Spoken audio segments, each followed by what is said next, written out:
Okay, today we're going to take a look at another really nice new design. It's another Second Amendment Zippo.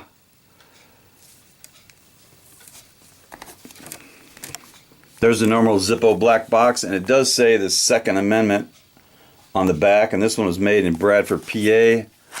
The genuine Zippo. Now this one is on a brushed chrome finish.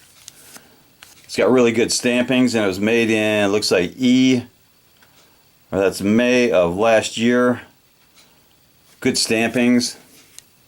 There's a good look at it. The Second Amendment is the original Homeland Security.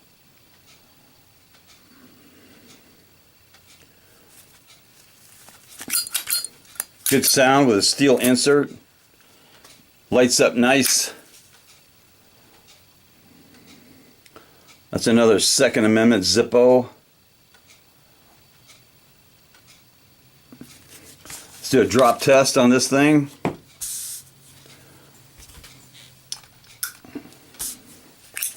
A lit drop test.